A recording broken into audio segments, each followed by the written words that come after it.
us to speak about urbanization, which is undoubtedly the future of our nation development.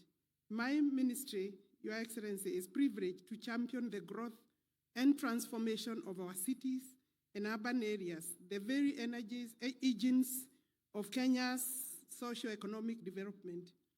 This, Your Excellency, is the second Kenya Urban Forum, and it presents a unique opportunity to reflect on our urbanization trajectory and affirm our collective readiness to shape a safer, more inclusive, resilient, and sustainable urban future.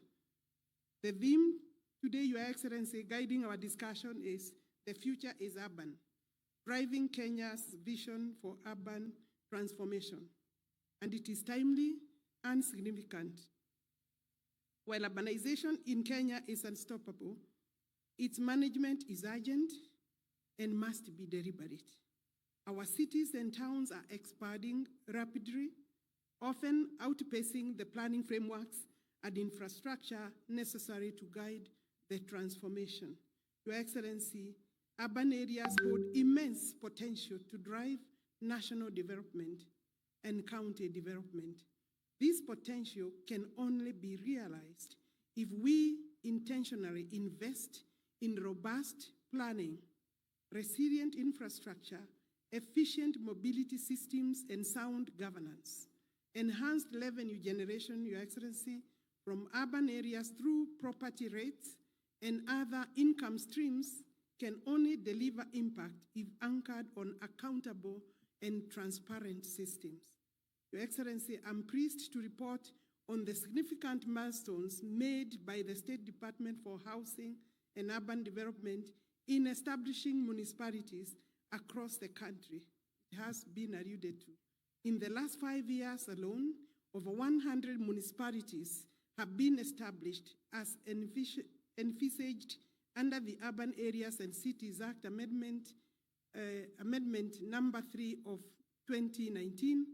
Our current focus is to strengthen governance structures and enhance capacity for effective service delivery. Before the advent of devolution, Kenya's urban areas were governed under local authorities as per the now repealed Local Government Act.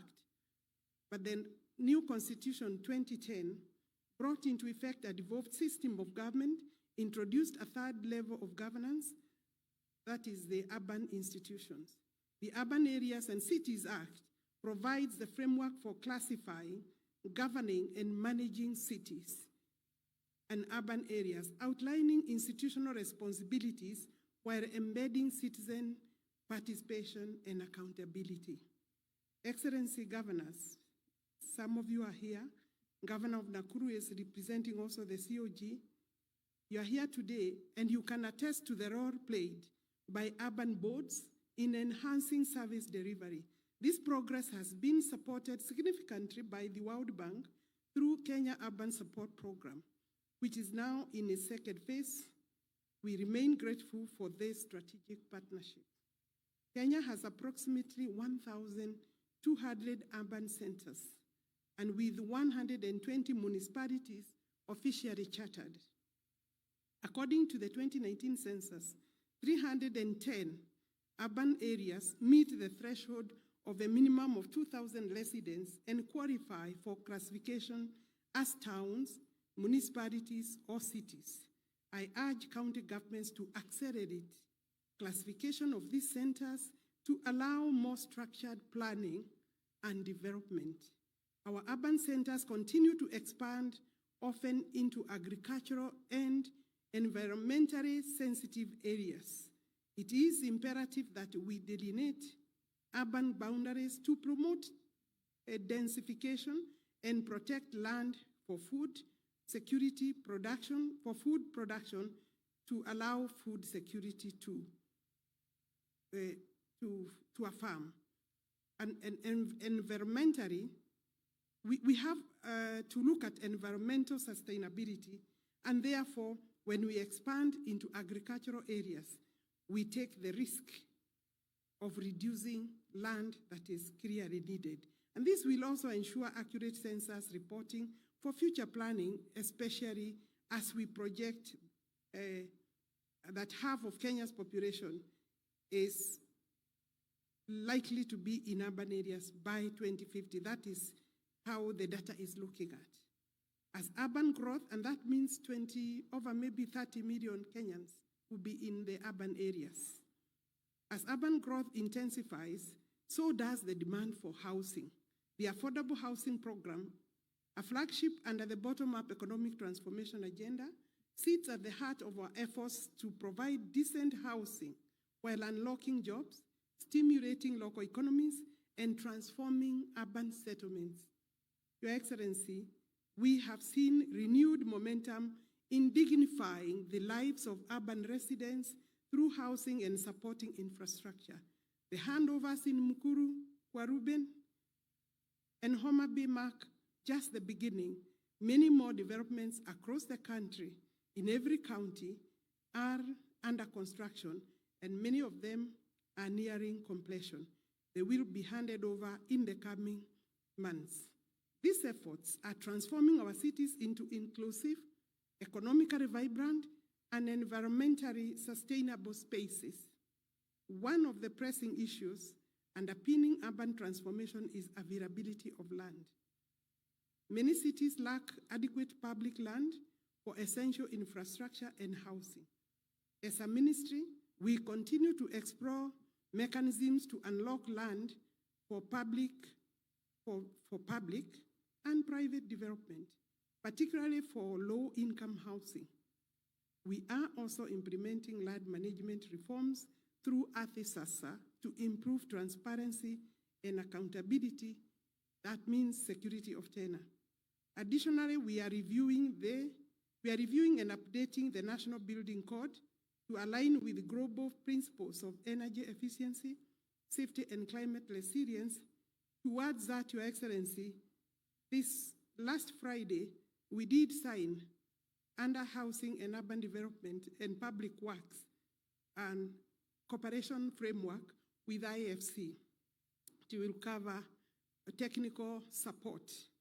Our National Spatial Data Plan also provides a long-term vision for spatial organization and integrated development, while the National Land Use Policy guides optimal and sustainable land utilization at all levels. Your Excellency, as we engage in meaningful dialogue today and tomorrow during this forum, I call upon all participants, county governments, development partners, private sector, academia, civil society, to renew the commitment to the urban agenda.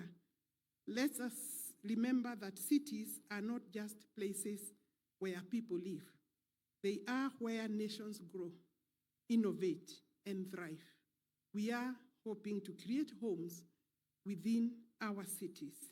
In closing, allow me to sincerely thank you, Your Excellency, for the unwavering leadership and personal commitment to Kenya's urban transformation agenda.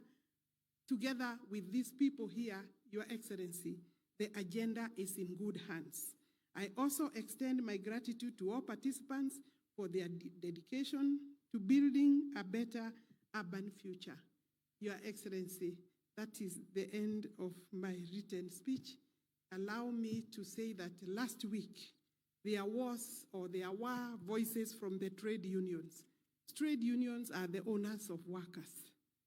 And I think there was, in my view, an unfortunate understanding of the housing program and why we are building houses.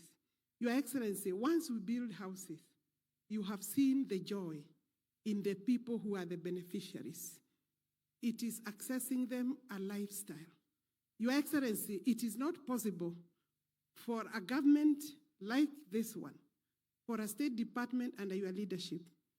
It doesn't make sense for us to build houses, blocks of buildings, without the necessary accompanying infrastructure by way of civil works. Where need be, we are digging boreholes within the project area. We are doing cable works to clear the spaces. We are providing sufficient access roads and lighting, markets, dispensaries, ECDs, that is the early childhood centers. Primary schools require to be expanded. Once you bring 1,000 people, not 1,000 units, multiplied by a minimum of 4, those would be 4,000 people. The area becomes an urban center. And therefore, we must ensure that within the Act, where we have been allowed to ensure that other associated facilities are built within the project, we will for sure continue to do that. So don't ask us why we are doing lighting, water. Hello, Allah? Allah? It doesn't make sense to do a house and walk away.